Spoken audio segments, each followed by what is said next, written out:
first version of this presentation, I had a slide for each concept there.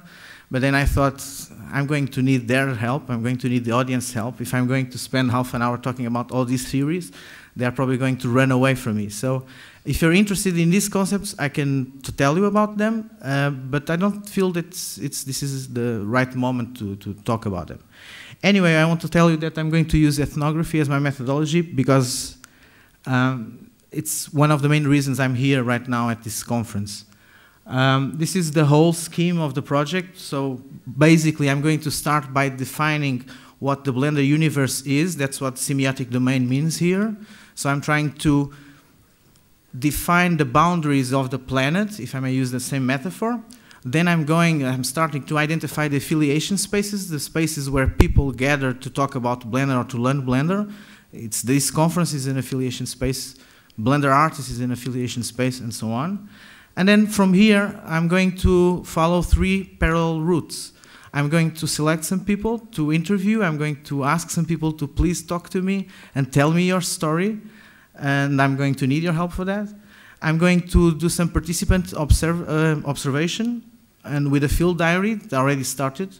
Probably the title of that field diary will be something like From Noob to Pro. That's my process of learning, hopefully. Right now I'm in the beginning, so I'm still on the noob part. And the third path is documents and artifacts collection. So I'm going to analyze movies, I'm going to analyze tutorials, I'm going to analyze video tutorials, time lapses, all that stuff that people are using to learn how to use Blender. With all that stuff, I want to produce some kind of description, some kind of text that can be useful to everybody understand what can be done, what can be improved in Blender learning. So right now, I'm starting to map my own personal learning environment. This is some kind of tools that I'm using to learn Blender. As you can see right now, this is just a small sample, and it's a work in progress. But right now, I hope you guys can read it. Right now, I'm using 3 dimensions, like formal, informal, and non-formal. By formal, I mean learning education that has some kind of certificate and instruction. By non-formal, it's mainly artifacts that have some instruction intention, but have no certification whatsoever. And by informal, it's what you do in your daily life when you want to learn Blender. And learning Blender, for me, it's, and not only for me, it's a social process. So it's not just about learning how to use the tool, it's also learn who the people are and talk with the people. And being here at this Blender conference, we can learn a lot just for being here and talk with the people. So right now I'm trying to map out all the stuff that I'm collecting and using to learn Blender. And hopefully I'm going to get at the end some kind of a huge map of that planet where everybody can be more or less identify themselves with a map. One of the objects of this project is to get as many as personal learning environments as I can get it. So if, when I'm going to interview you, I'm going to ask you basically how do you learn Blender, and probably most of this stuff will be shared among several users. We'll see about that. Right now I'm still lurking around the community, so I'm trying to figure it out how big the community it is, and I'm trying to figure out where it starts and where it ends. What you're seeing here is I collect some data in May 2008. That's roughly when Big Buck Bunny was released. And I collect some data in October 2010. That's roughly when Sintel was released. And basically, it's just the number. Well, this is the number of registered members in each forum. Probably most of you, if not all, are registered in at least one of these forums. But it kind of struck me that forums like Blender Artist or Blender.org growth was amazing. It doubled in 2 years. So there are lots of new people coming to use Blender. And as you can see from the left to the right, in Blender Artist in 2008, we had something like 30,000, 33,000 people registered. And during these 2 years, now we have almost 70,000 people registered at Blender Artists. We have some strange figures. For instance, the last one, Pinoy Blender User Group. I think it's from Philippines. I'm not really so sure, but I'm pretty sure it's from Philippines. they had an amazing 1,600 growth because the forum was created a couple of months before May 2008. So it's kind of easy to understand why it grows so much. But even so, when you see Blender artists on blender.org, that's probably the oldest ones or some of the oldest ones. Blender artists comes from the old Elysium forum. It's amazing. It's after all these years, in 2 years, they are still doubling the number of people there. But they are also engaged people, so it's not just the number of registered members. If you'd see, for instance, how many topics and how many posts and how many posts are generated by topic per day, you can see that Blender artists growth, Blend Poll is several forums are growing. So there are more people. Of course, there are more posts, but there are more messages being published. It's at this time probably almost impossible to follow Blender artists when you have something like 500 posts per day or something like that. So it's really going bigger and bigger and bigger. All this data will be, if you want it, I have to recheck it all this, but you can have this from blender.org. I suppose all the presentations will be there. Also engage, because when you check the credits on the movies, and I did that, so when you check all the names that bought the pre-sales of the DVDs for each movie, you can see that there is a sequence. On the left side, blue, it's Elephant's Dream. In the middle, you have blue, it's the people that also bought Elephant's Dream and now are buying Big Buck Bunny. The orange are the people who bought Big Buck Bunny. And on the right side, you have the sales, the pre-sales of Sintel. And you can see that, for instance, 200 people also bought Big Buck Bunny and Sintel, and 34 people bought Elephant's Dream and Sintel, and 95 people bought the 3 DVDs, or the name shows up in the 3 DVDs list.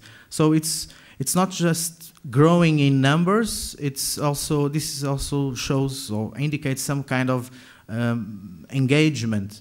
I wonder if in the next DVD, the next open movie, the pre-sales will go to 3,000 DVDs with, I don't know. It will be great to see if this trend continues. And when you start picking up all these numbers and start to playing with them, that's a little bit what I'm doing right now. I'm trying to figure out the community, so I'm playing with these numbers. I went to the blender.org website and I picked up all the names that were mentioned in the proceedings since 2004. I picked up all the names in the movie credits for the crews that worked in the movie, so it's not the list on the website or IMDb database, that's the actual name that comes in the movie. And the names in the Blender Foundation certified trainer list and the board, and I tried to combine them. For what? Well, this kind of represents what I'm looking for and what I want to study. These are several levels of learning and participation in the Blender community, and all the arrows are people. And everybody started outside, so everybody, I think so at least, everybody was a noob once in your lifetime. And you started to join or to come in the middle by learning and participating in the Blender community. Some people are already at the core, and many of them are scattered all along. And this is the stories that I'm looking for. I'm not looking for the core group only, and I'm not looking for the newcomers only. I'm looking for everybody. So I really want to talk with everybody. It doesn't really matter if you're really good playing with, working with Blender. I say playing because I like it a lot. Working with Blender, and or if you're just starting. So the 3 movies, and what you have here is I built some social network with these names. What you are seeing there is, for instance, the network for Elephant's Dream has 52 names. That's the 52 names that show in the movie credits. Between them, there are 350 links among them. I will explain how these links were created.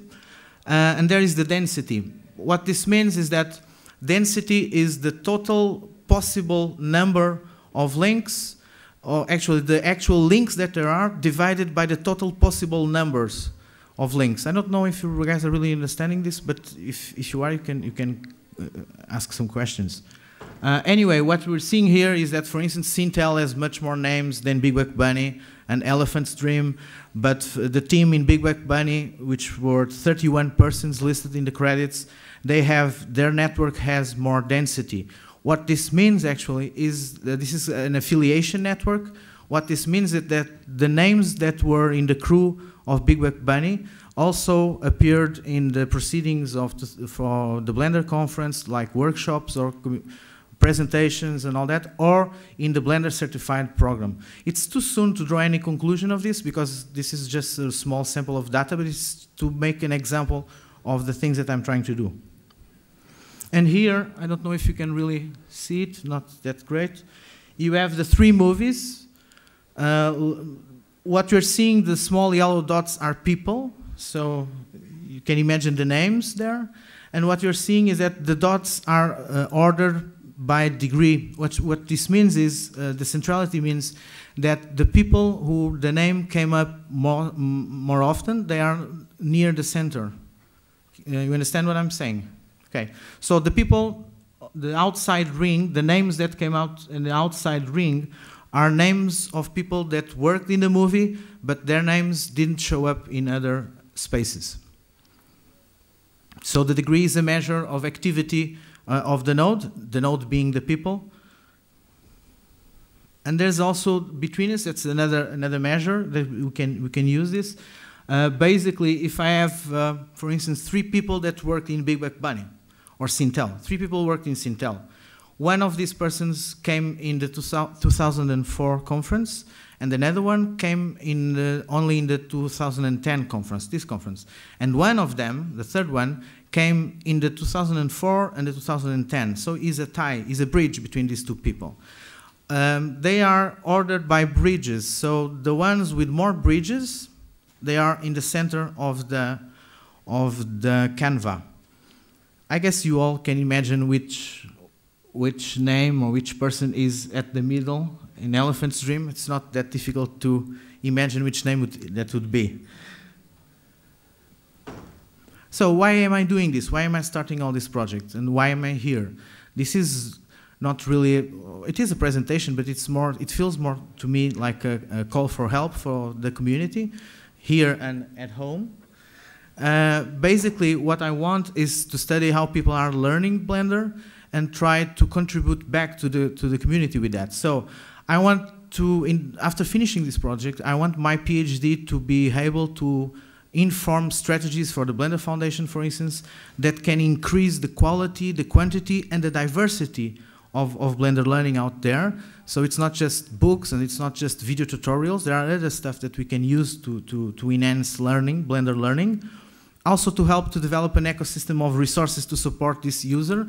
I think that we all know that there are new people coming out every day, so we want these people to learn as fast as they can and to become better and better artists. How can we help this? How can we facilitate this trajectory? And the last, for the Blender community, to be also to help to increase the user base, also important, I think. It will be the user base that will feed a new generation of developers and artists and so on. But there is a kind of secret agenda into this.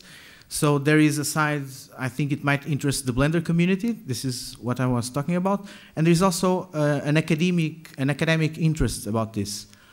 I think that the Blender community is becoming very important as an example and has become very important to study how people are learning outside the formal settings. And this means that I think, I'm going to try to find it out how, but I think that we can learn in the academic world, we can learn a lot about learning and how learning is happening outside schools by watching the Blender Heads community.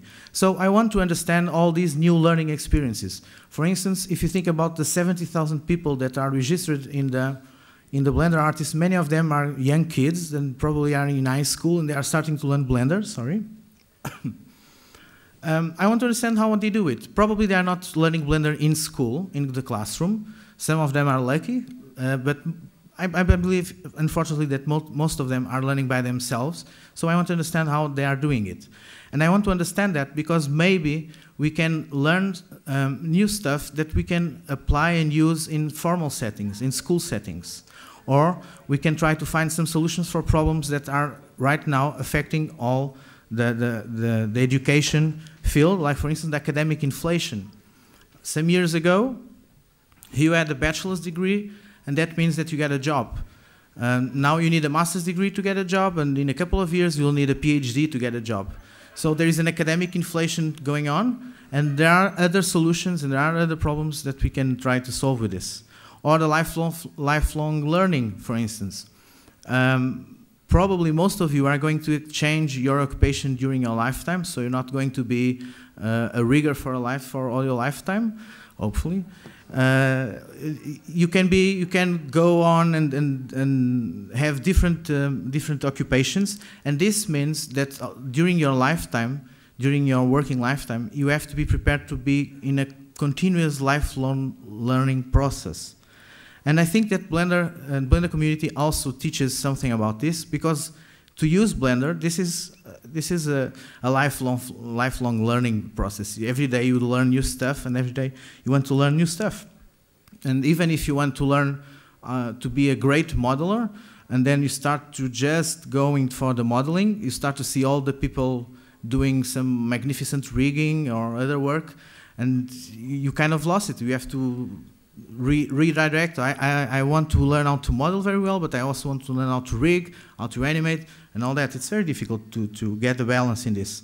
Innovation, Blender is also about innovation, and there are ways to foster innovation in communities, and also the long tail. By this, I don't know if you are familiar with the concept, but basically, until now we had some sort of one course, one solution to fit them all.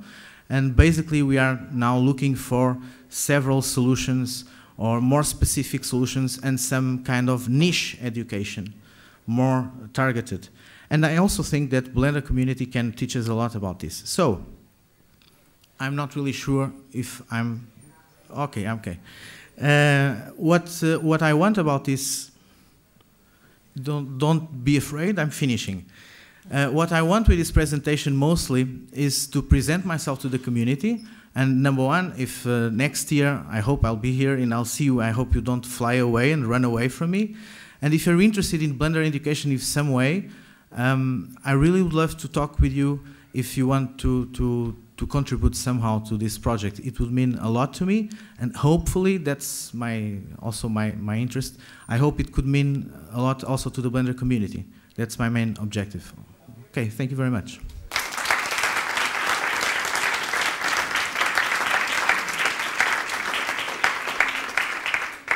Fast enough? Yeah.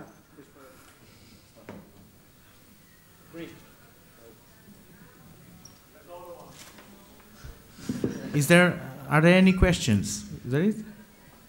Well, there are any questions? Okay. Oh, you talk later. Okay. So just a short break for the next guys to set up their stuff. So thank you very much.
Okay, so let's continue with the second last session of this conference. So Olivier, Pablo, and Francisco with the making of the robots. You want the mic? Maybe, yeah. Maybe it's better if you have mic. So, hi everyone. Good afternoon. My name is Olivier Amrein from Switzerland. And here we have Francesco Siddi and Pablo Vazquez. Great. So we are going to start from the first slide and play. So we are going to show you today some the sound. I will try to take care of it.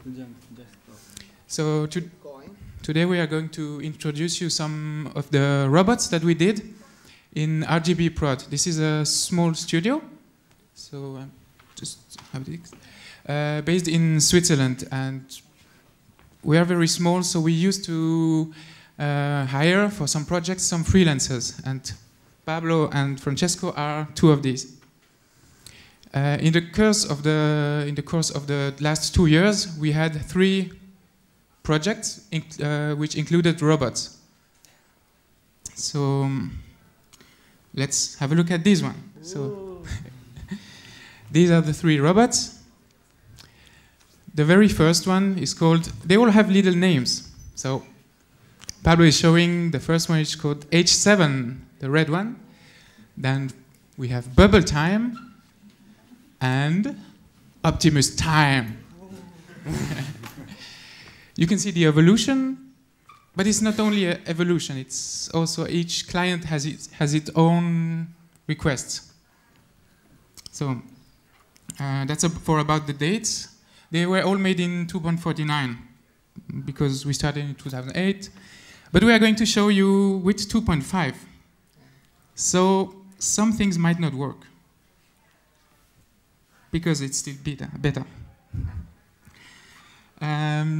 So the first one was for a client doing some automotive machines. So he's inspired by some of the products that this company does, which is also the colors of the machines are red, white, and you can see the head is actually one of their control computer that they use to control these machines. It's quite a long movie, 6 minutes. It's including camera tracking, and some compositing. So let's have a look at the movie with sound. It's just some extract of the movie.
So that's it for some extract.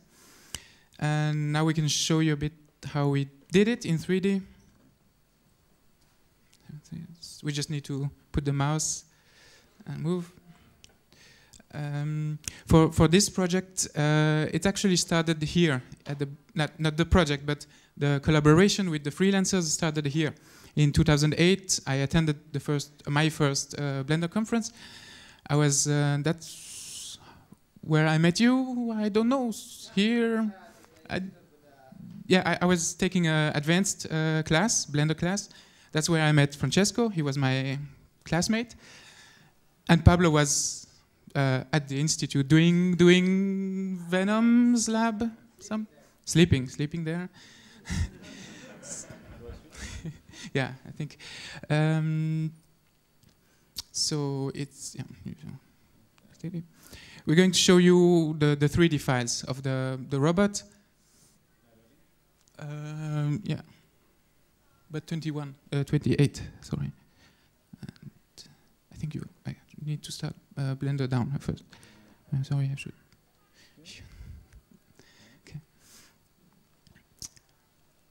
The robot, the time is loading, is actually also quite heavy. So we had to use these proxy. We also had two versions, a simplified one and the full one. The simplified using for animation. And it's. Or do you want to talk a bit eventually? Yes, if you want. Okay.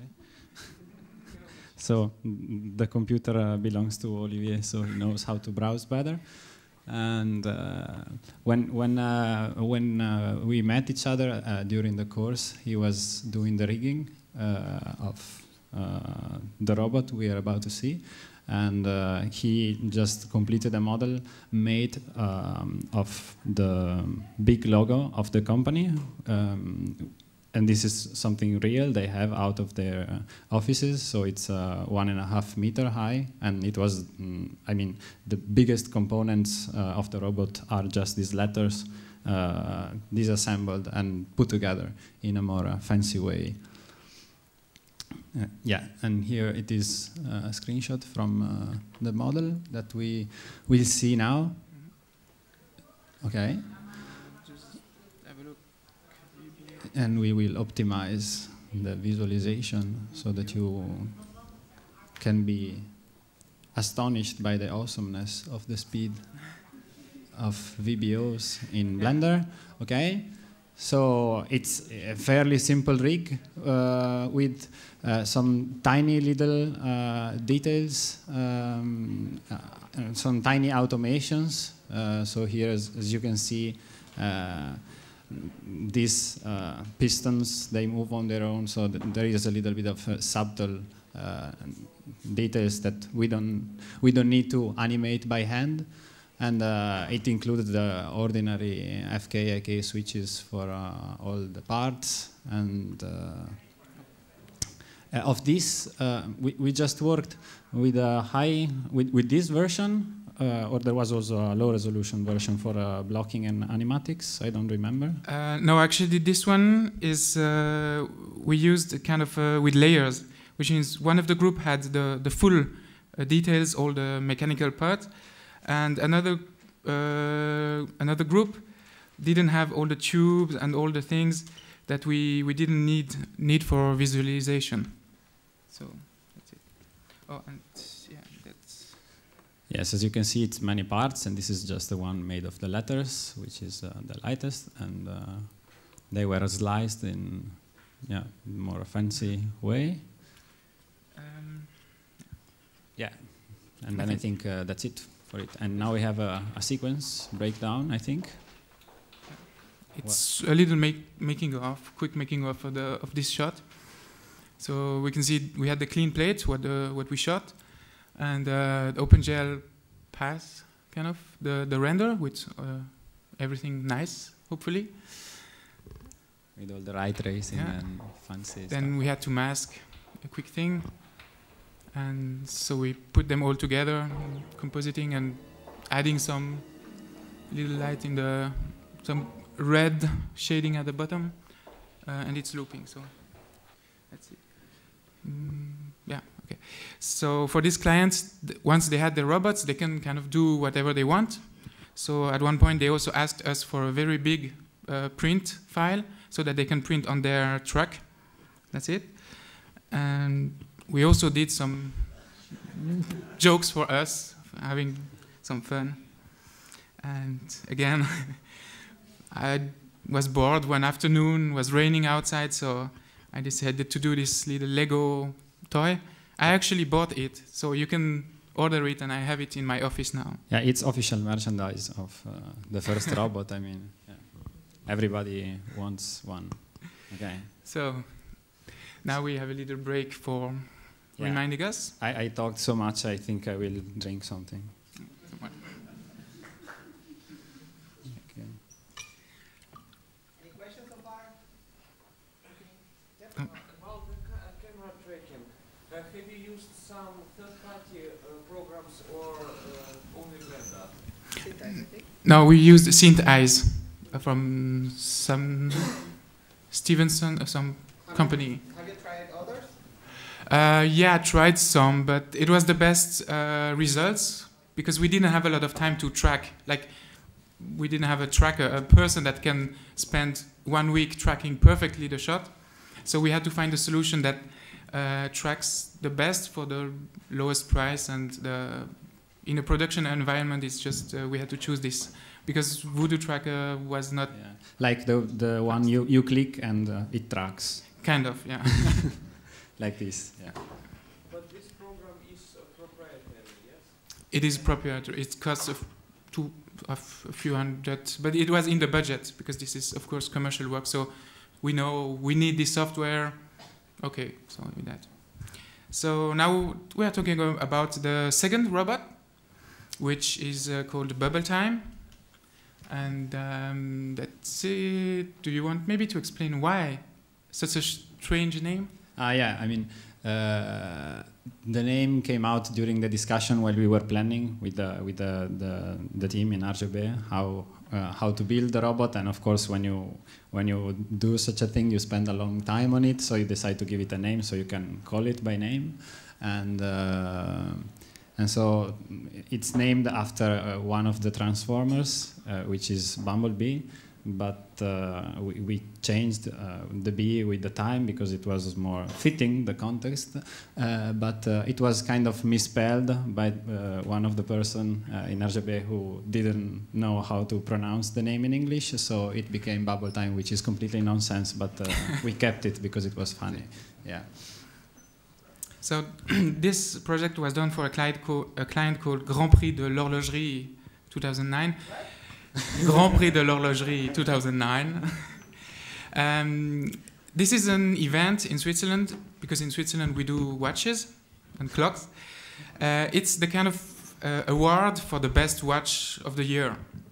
So they asked us to do introduction and some movies to show the different prices. It was also made from a watch movement that we are going to see later. In the contract, we had 1 minute introduction movie and 11 short jingle, like 10-15 seconds, introducing each prices.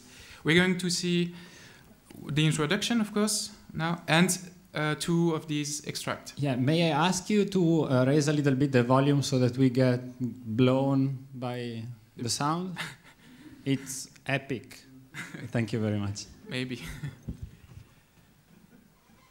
And the light is okay? Yeah, the light they build it a little bit. Okay. So let's go.